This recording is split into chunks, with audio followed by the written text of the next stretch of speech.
मुक़द्दस मरकज़ की मार्फत लिखी गई इंजील उसका 9वां बाब। और उसने उनसे कहा, मैं तुमसे सच कहता हूँ कि जो यहाँ खड़े हैं उनमें से बाज़ ऐसे हैं कि जब तक खुदा की बादशाही को कुदरत के साथ आया हुआ ना देख लें, मौत का मज़ा हरगिज़ ना चखेंगे। 6 दिन के बाद यीशु ने पतरस और याकूब और यूहन्ना को हमरा लिया और उनको अलग एक ऊंचे पहाड़ पर तन्हाई में ले गया, और उनके सामने उसकी सूरत बदल गई और उसकी पोशाक ऐसी नूरानी और नहायत सफ़ेद हो गई कि दुनिया में कोई धोबी वैसी सफ़ेद नहीं कर सकता। और एलिया मूसा के साथ उनको दिखाई दिया और वो यीशु से बातें करते थे। पतरस ने यीशु से कहा, रब्बी, हमारा यहाँ रहना अच्छा है, बस हम 3 डेरे बनाएं, एक तेरे लिए, एक मूसा के लिए, एक एलिया के लिए, क्योंकि वो जानता ना था कि क्या कहे, इसलिए कि वो बहुत डर गए थे। फिर एक बादल ने उन पर साया कर लिया और उस बादल में से आवाज़ आई कि ये मेरा प्यारा बेटा है, इसकी सुनो।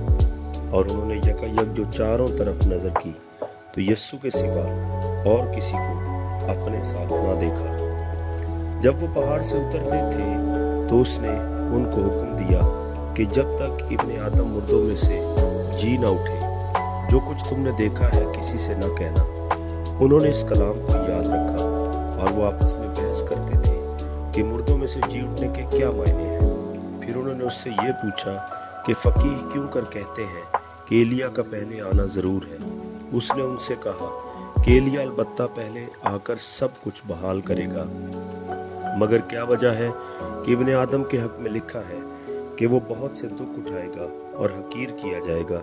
लेकिन मैं तुमसे कहता हूँ कि एलिया तो आ चुका, और जैसा उसके हक़ में लिखा है उन्होंने जो कुछ चाहा उसके साथ किया। और जब वो शागिर्दों के पास आए तो देखा कि उनकी चारों तरफ बड़ी भीड़ है और फ़कीह उनसे बहस कर रहे हैं। और फिलफौर सारी भीड़ उसे देखकर नहायत हैरान हुई और उसकी तरफ दौड़कर उसे सलाम करने लगी।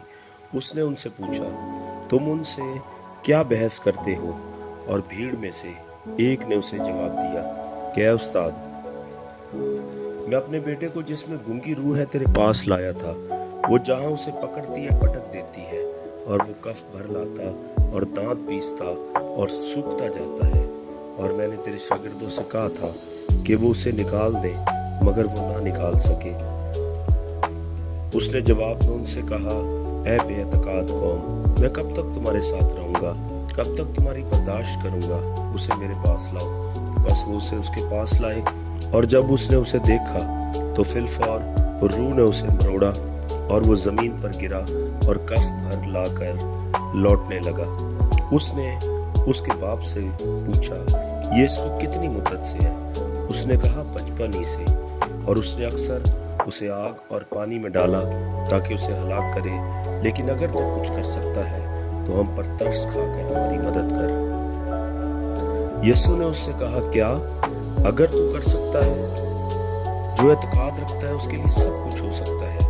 उस लड़के के बाप ने फिलफौर चिल्ला कर कहा, मैं एतकाद रखता हूँ, तो मेरी बेएतकादी का इलाज कर। जब यीशु ने देखा कि लोग दौड़ दौड़ कर जमा हो रहे हैं तो उस नापाक रूह को झिड़क कर उससे कहा, ऐ गूंगी बहरी रूह, मैं तुझे हुक्म देता हूँ, इसमें से निकलना और इसमें फिर कभी दाखिल न होना। वो चिल्लाकर और उसे बहुत मरोड़ कर निकल आई और वो मुर्दा सा हो गया।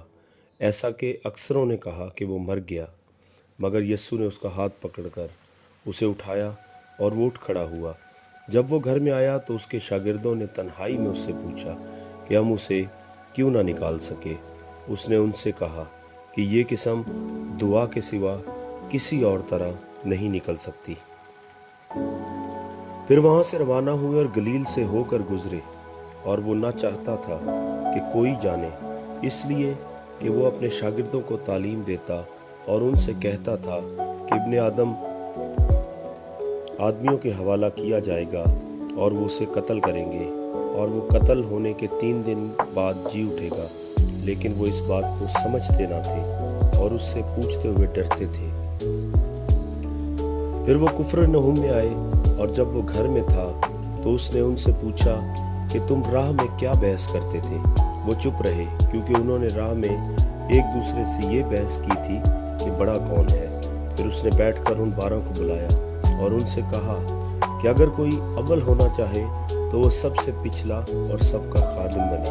और एक बच्चे को लेकर उनके बीच में खड़ा किया।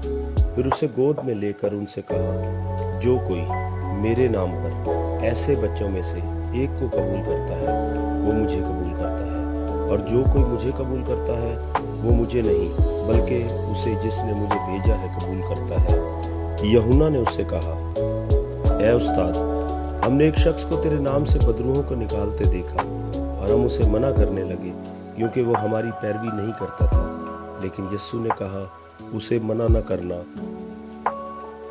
क्योंकि ऐसा कोई नहीं जो मेरे नाम से मोजज़ा दिखाए और मुझे जल्द बुरा कह सके, क्योंकि जो हमारे खिलाफ नहीं वो हमारी तरफ है। और जो कोई एक प्याला पानी तुमको इसलिए पिलाए कि तुम मसीह के हो, मैं तुमसे सच कहता हूँ कि वो अपना अजर हरगिज़ न खोएगा। और जो कोई इन छोटों में से जो मुझ पर ईमान लाए हैं किसी को ठोकर खिलाए, इसलिए ये बेहतर है कि एक बड़ी चक्की का पाट उसके गले में लटकाया जाए और वो समंदर में फेंक दिया जाए। और अगर तेरा हाथ तुझे ठोकर खिलाए तो उसे काट डाल। टुंडा होकर जिंदगी में दाखिल होना तेरे लिए इससे बेहतर है कि 2 हाथ तोते जहन्नुम के बीच में आग में जाए जो कभी बुझने की नहीं, जहाँ उनका कीड़ा नहीं मरता और आग नहीं बुझती। और अगर तेरा पाँव तुझे ठोकर खिलाए तो उसे काट डाल। लंगड़ा होकर जिंदगी में दाखिल होना तेरे लिए इससे बेहतर है कि 2 पाँव होते जहन्नुम में डाला जाए, जहाँ उनका कीड़ा नहीं मरता और आग नहीं बुझती। और अगर तेरी आँख तुझे ठोकर खिलाए तो उसे निकाल डाल। काना होकर खुदा की बादशाही में दाखिल होना तेरे लिए इससे बेहतर है कि 2 आँखें होते जहन्नुम में डाला जाए, जहाँ उनका कीड़ा नहीं मरता और आग नहीं बुझती। क्योंकि हर शख्स आग से नमकीन किया जाएगा और हर एक कुर्बानी नमक से नमकीन की जाएगी। नमक अच्छा है, लेकिन अगर नमक की नमकीनी जाती रहे तो उसको किस चीज़ से मज़ेदार करोगे। अपने में नमक रखो और एक दूसरे के साथ मेल मिलाप से रहो। आमीन।